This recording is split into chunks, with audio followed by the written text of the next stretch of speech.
medically, hormonal changes or anything medically ló lè mú obìnrin kó má menstruate. There is nowhere it is stated pé obìnrin tí ò menstruate or ọmọdé tí ò menstruate or age range tí ò menstruate, kò sí anywhere níbi Quran yìí tó list pé age àbí anything as related to menstruation. Okay, Mama, thank you for your response. Obìnrin lè wà, ṣé mo lè parí ẹ̀jọ̀ má dé, ṣé mo lè parí? Bí mo ṣe sọ tẹ́lẹ̀, as a medical person, we have cases of women who are at the age of menstruation but are not menstruating due to medical issues. Okay, thank you. Now, ṣé tafsir titi yín nìyẹn àbí ṣé nǹkan táwọn scholars sọ nìyẹn? Based on ìtẹ́gbé wá nísìnyí, òun lèmi fi ń ṣe explanation tèmi. Gbogbo wa la mọ̀ bí Islam ṣe ń ṣiṣẹ́. Ẹ lè ka aya kẹ́ wá fún ní interpretation titi yín, astagfirullah. Ó yá, gbé tafsir ẹ̀ wá. So Big Jose, Mama, ẹ jọ̀ọ́ ẹ bá wa gbé tafsir Ibn Kathir wá. Nǹkan tí Ibn Kathir sọ la máa gbà. Tẹ́ bá decide láti argue against it, ẹ̀yin náà ẹ lọ gbé scholar yín wá. Ẹ lọ gbé Hanafi, ẹ lọ gbé Shafi, ẹ lọ gbé Maliki, ẹ lọ gbé gbogbo wọn wá tó máa back yín up, because èmi ní gbogbo document wọn, gbogbo àwọn 4 school of thought yẹn, nǹkan tó sọ nípa issue yìí àgbé síta bọ̀. Ká tó tẹ̀síwájú, ẹ jẹ́ á ka tafsir Ibn Kathir. Ẹ dẹ̀ sọ pé medical professional ni ẹ dẹ̀ mọ̀ pé domestic violence, even tẹ́ bá lo etí aṣọ, ẹ mọ̀ pé mentally speaking, it is humiliation for the woman. Báwo ló ṣe máa affect mental health ẹ? And then proudly call yourself a medical person, but you were defending domestic violence. We are gone past that. Could make sense. You're a quack medical person. With all due respect, say whatever you we like. will never come to your practice. Tebaja medical person, quack doctor. Defend the domestic violence. Medical am I insult our real doctors that actually care about women, that care about mental health? Anyway, medical practitioner. A woman psychologically in many ways, even without you eating. Oh yeah, medical mama. Why are you going back?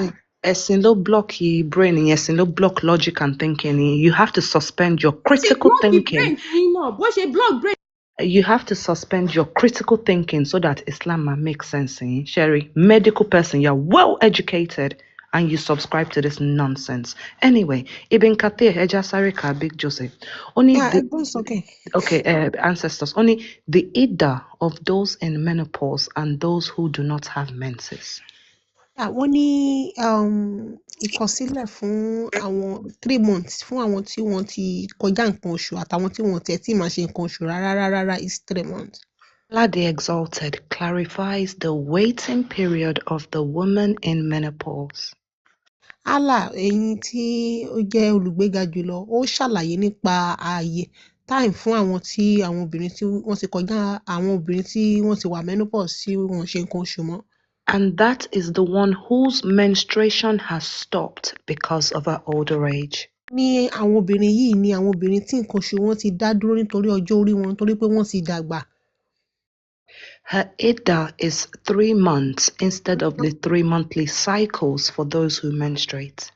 Wọ́n ní àsìkò ìdúró wọn ní 3 months.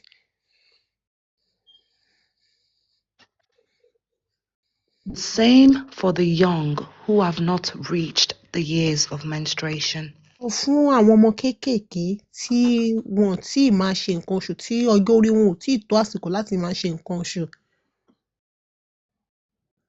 So, nǹkan táwọn scholars ń sọ nìyí, so ó wà very clear. Nínú Islam, ní age for marriage. You have no age of consent nínú Islam. Ẹgbẹ́ mi sí this screen, ìyá, ẹ wò ilé ẹgbẹ́. Ànábì fẹ́ Aisha ní 6, ó bá sùn ní 9. Medical practitioner, tell us the damage he would have done to that girl. Ilé ẹgbẹ́ ló finish gbogbo ẹ̀. Àṣẹ òrìṣà, the same thing náà ni. ṣé ká tún kà ṣé ká ka a lè ka gbogbo tafsir a lè ka Jalalain a lè ka Al-Qurtubi gbogbo wọn every single tafsir No, Kíyà ṣe ẹ mọ̀ pé sọ̀rọ̀ ká the sọ̀rọ̀ same lórí thing báyìí ló sọ. eléyìí ká lè bá àfẹ́ ṣàlàyé lómi sọ̀rọ̀. nǹkan tó ṣẹlẹ̀ gangan bẹ́ẹ̀ yẹn àwọn sàbẹ́ ló bi ànábì léèrè ó wá ń sọ okay fún wọn okay pé ẹ àwọn jẹ́ tó ká àwọn tán ẹ jẹ́ ká ìyẹn gan ló finish gbogbo kinní yẹn pátá. ó fún wa ní ìdí tí àyà yẹn fi jábọ́ right nǹkan tẹ́ ń try láti sọ nìyẹn ẹ jẹ́ á wo ìdí tí Jibril ṣe gbé àyà yẹn fún ànábì ó ní pé ibi báyìí mò ń bọ̀ ẹ jẹ́ n sáré ibi báyìí ó ní and for such of your women as despair of menstruation Wọ́n ní fún àwọn obìnrin yín tí wọ́n ti kọjá àwọn tí wọ́n ń ṣe nǹkan oṣù because of old age. nítorí ọjọ́ orí wọn tí ó ti dàgbà. If you doubt about their waiting period, Wọ́n ní tẹ́ bá ń ṣe iyèméjì nípa ṣé kẹ́ ẹ dúró àbí kẹ́ ẹ má tíì dúró o. the waiting period shall be 3 months, Wọ́n ní oṣù mẹ́ta ni fún ìdádúró wọn. upon which another man asked, Oh, Rasulullah, Wọ́n ní nígbà tí ọ̀rọ̀ ń lọ ọkùnrin kan lára àwọn sàbí wá béèrè pé òjíṣẹ́ ńlá o Muhammadu what about the waiting period of those who do not have menses because they are too young? ní báwo ni oṣù mélòó làwa máa fi dúró fún àwọn obìnrin kéékèèké tó jẹ́ pé wọ́n ti ṣe nǹkan oṣù nítorí pé ọjọ́ orí wọn kéré jọjọ. Hey, along with those who have it not because of young age, Wọ́n ní pẹ̀lú àwọn tí wọ́n ṣe tí wọ́n ti kọjá nǹkan oṣù. wọ́n ti kọjá nǹkan oṣù. Okay, sorry, they don't tí have wọ́n it. Yeah, only only along with those who have it not, okay. because of young age. Okay, wọ́n ní pẹ̀lú àwọn tí wọ́n ti ṣe nǹkan oṣù nítorí ọjọ́ orí wọn tí ó kéré. Their waiting period is 3 months. Wọ́n ní ọjọ́ orí àwọn náà jẹ́ oṣù mẹ́ta. So, ó nìyẹn nǹkan táwọn scholars yìí sọ nìyẹn àwa kọ́ la kọ́ àkànkà ni. And as a medical practitioner, Aisha àti Ànábì was 54. Aisha was 6. Aisha àti Ànábì wọ́n consummate marriage wọn when Aisha was only 9 years old. Now, as a medical professional, would you advise for that thing or against that thing? Jáde ibi tí ó ti sọ pé Ànábì tó ti sọ pé the prophet married Aisha at 6 and consummated her at 9. No problem. That's okay. No, you know what? She's been very respectful. Me mind kí n máa bá wọn sọ̀rọ̀. So, ẹ jẹ́ á lọ sí ẹ̀rí yẹn Sahih al-Bukhari 5134. Ká tó kà jáde, mo fẹ́ kí màmá mọ̀ pé there's an ijma lórí age Aisha, which means that gbogbo scholar, as long as ẹ sọ pé Sunni Islam ni omi ìsọ̀rọ̀ àwọn Shia, majority of Muslim, Orthodox Islam, gbogbo àwọn scholar, they all agree that Aisha was the age of 6 and Ànábì married and penetrated her at the age of 9. So, Sahih al-Bukhari 5134, narrated by Aisha herself, only that the Prophet married her when she was 6 years old. Sorry, ìyá mi, ẹ tún bẹ̀rẹ̀, sorry. Sahih al-Bukhari 5134, narrated by Aisha, that the Prophet married her when she was 6 years old. Ìyá ńlá wa Aisha, àwọn ni wọ́n gbẹ́nu sí ìwé tí wọ́n sọ wípé òjíṣẹ́ ńlá wa Muhammadu wọn náà fẹ́ àwọn nígbà táwọn wà ní ọmọ ọdún 6. And he consummated the marriage when she was 9 years old. Wọ́n ní òjíṣẹ́ lásìkò ìbásùn fún àwọn nígbà táwọn pé ọmọ ọdún 9. Hisham said, Hisham sọ wípé, I have been informed that Aisha remained with the Prophet for 9 years till his death. Hisham sọ wípé wọ́n sọ fún òun wípé Aisha wà pẹ̀lú Muhammadu títí tí ikú fi dé. Fún 9 years tí ikú fi dé bá Rasulullah. And we have many hadith tó sọ the same thing. Ijma wà lórí ẹ̀. Mo bi yín kí ni age marriage nínú Islam àti gbé 65 fún yín tó ń mention àwọn ọmọdé kí làwọn ọmọdé ń ṣe nínú aya divorce. So medical professional ẹ jọ̀ọ́ ma genuinely speaking mi fi ẹni sùúrù ma ẹ jẹ́ n ṣe tán ẹ fún mi 10 seconds mi fi ń ṣe yẹ̀yẹ́ ẹ sọ fún wa what could be the possible damage between a 54 years old and a 9-year-old having intercourse. Ṣé mo lè sọ̀rọ̀ báyìí? ẹ bá wa answer question yẹn first. Kí ni question yín? Mo ní distract Mo me. ní as a medical professional ṣé ẹ lè sọ fún wa possible damage tó lè ṣẹlẹ̀ tí àgbàlagbà 54 ó ń tọwọ́ bọ ìdí 9 years old girl. Medically, we know it has a repercussion if a child who is not matured or has reached puberty stage, having sex with such child can lead to several medical issues. But mo fẹ́ state nǹkankan based on hadith dem why, because ní ẹ dúró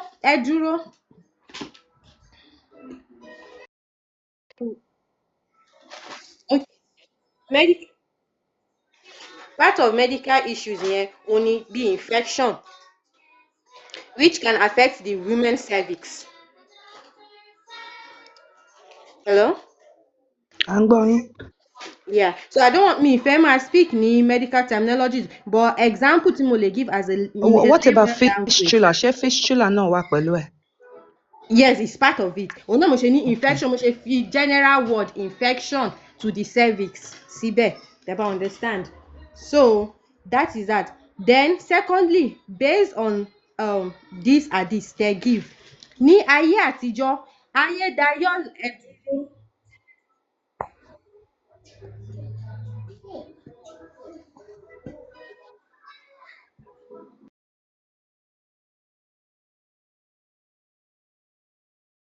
tó máa balẹ̀ ọmọ rẹ̀ jẹ́ ni àbí àwọn kan ló máa ṣẹlẹ̀ sí.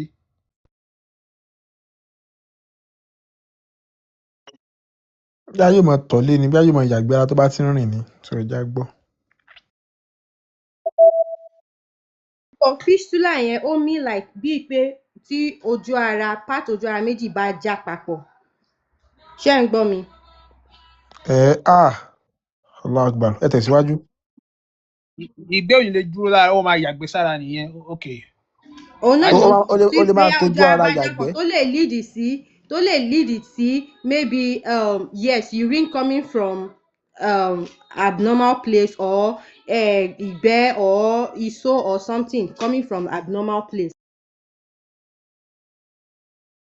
Mo ti sọ tẹ́lẹ̀ náà, infection then unpleasant smells from the V part. So that's gbogbo kíní yẹn ni Aisha experience ó ga o. Aisha ó ga o. ẹ tẹ̀síwájú ìyá wa. So mo ń gbọ́ yín.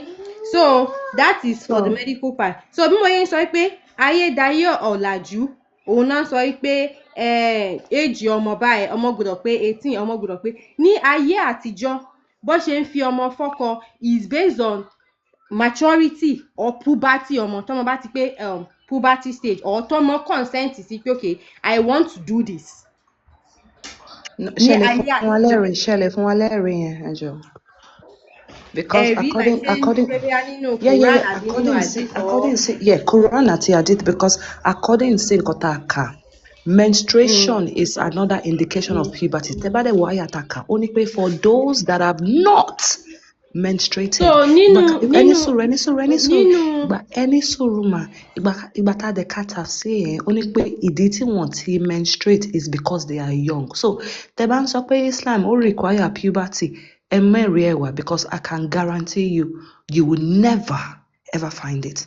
A ní hadith Aisha ó sọ pé ó ń bá bèbí Dolly, ó ń bá bèbí ẹ̀ ṣeré, ó ní pé kò tí ẹjọ́ ta ló ní hadith yẹn, ó ní pé Aisha, ó ní pé dolls is forbidden for people in Islam, but it was okay for Aisha because she was a young little girl and has not reached puberty.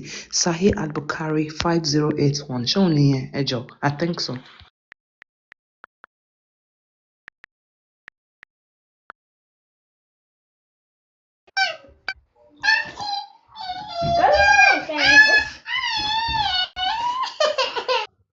A máa gbé hadith yẹn wá fún yín, unless tẹ́ bá ní another hadith tó prove pé Aisha reach puberty, then it means pé nǹkan t'Ànábì ṣe in medical terms a lè pè ní PDF file. Mi ì fẹ́ sọ full word yẹn, PEDOPHILE, PDF file. That is an act of PDF-philia.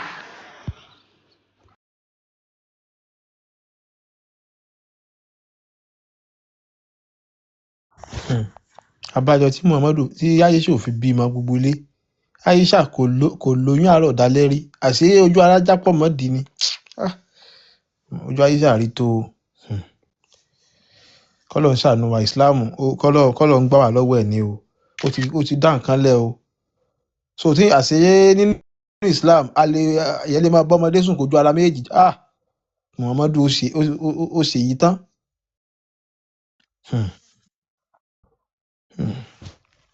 Ìyá wa ẹ padà wá. Àwọn ò mọ̀ pé òjíṣẹ́ ṣé lè lẹ́wà ní ká máa wò láwòkọ́ ṣe. Ṣé kí wọ́n náà lọ máa bọ́ ọmọ. Mo wà pẹ̀lú yín mi tí lọ. Èmi náà ní. Ó yá. Sorry. Ẹni lẹ́lẹ́ Wọ́n ní Muhammadu síta. wọ́n ní Muhammadu máa ń bá Aisha ń bọ́ ọmọdé ó fi bèbí ṣeré. Muhammadu tún máa ní pé ẹni kọ́mọdé wá á tún kó sí fún un. So wọ́n ti gbé dé. Yeah, Ashema. Sorry, sir. Okay, Sahih al-Bukhari 6130, narrated by Aisha. Aisha wípé. I used to play with dolls in the presence of the Prophet. Máa fi bèbí oníke ṣeré nígbà tí Muhammadu bá wà pẹ̀lú mi. And my girlfriends also used to play with me. Ọmọ kékeré táwọn náà ti jà lẹ́nu ọmú. Àjọ máa ń ṣeré papọ̀ ni o. When Allah's messenger used to enter my dwelling place, Nínú Muhammadu bá ní pé ẹ̀yin ọmọdé ẹ máa bọ̀. They used to hide themselves. But the Prophet would call them to join and play with me. Muhammadu máa nípa àsìkò tí yín náà ń bọ̀ ẹ bọ́ sí apá kankan ẹ máa wòran bó ṣe ń lọ. The playing with dolls and similar images is forbidden. Ká dẹ̀ máa fi bèbí ṣeré àti àwọn nǹkan bí ère ó jẹ́ nǹkan tí ó tọ́ o. But it was allowed for Aisha at that time. Nítorí pé kí Aisha lè bá máa dá mi tààrà. So Muhammadu fàyè gbà. As she was a little girl not yet reached the age of puberty. Nítorí pé Aisha ẹ mọ̀ pé ọmọ kékeré báwo ló ṣe fẹ́ máa dá mi tínú yóò bá dùn. Kò tí ì pé gbogbo nǹkan gáàsì ò tí ì jiná dáadáa kò tí ì nínú lábẹ́yá. Ó wà nínú Fath al-Bari page 143 volume 13 tẹ́ bá fẹ́ more evidence. Ó confirm fún wa pé ànábì ìgbéyàwó ẹ̀ tó Aisha ó ṣẹlẹ̀ lọ́mọdé, then àjọṣepọ̀ tọ́jọ́ ṣe ọmọdé childhood ẹ̀ náà ló ti ṣẹlẹ̀. So tẹ́ bá rí nínú Islam mama kò sí puberty is not a requirement. A lè gbé òfin Sharia yín wá tẹ́ bá fẹ́ ká tún fi explain ẹ̀ further.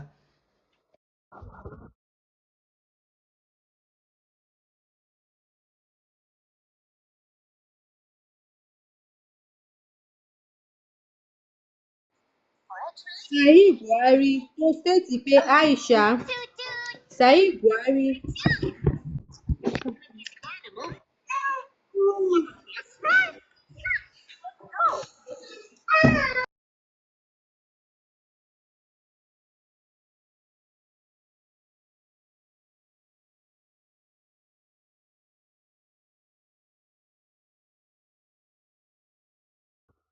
Ṣé mọ̀ pé nínú Islam bébì yín tó ń ṣeré yẹn tí mò ń gbọ́ tó bá jẹ́ ọmọbìnrin ni wọ́n lè fẹ́ lẹ́ni. Number 2 mama ìgbà tẹ́ kọ́kọ́ bí wá ẹ sọ pé ẹ mú any evidence wá ẹ gbé any evidence pé Aisha 6 years old ni. So nǹkan tá a kọ́kọ́ fi hàn yín bẹ́ẹ̀ ni pé ẹ gbàgbé nípa ẹ̀. So hadith tá a gbé wá Sahih Bukhari 5134 ṣé ẹ gbà pé Aisha was 6 Ànábì bá sùn at the age of 9? Bí mo ṣe sọ tẹ́lẹ̀ mo ní pé ní ayé àtijọ́ bọ́n ṣe ń fi nǹkan tí mo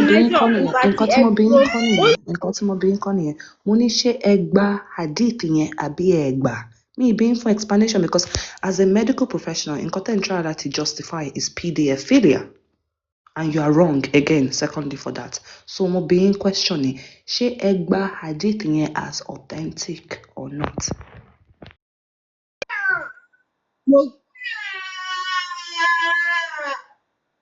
Yeah, TikTok will like ọmọ Màkè. Yeah, ọmọ yẹn only.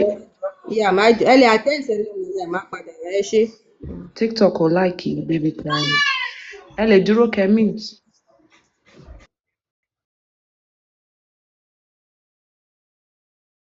Yes.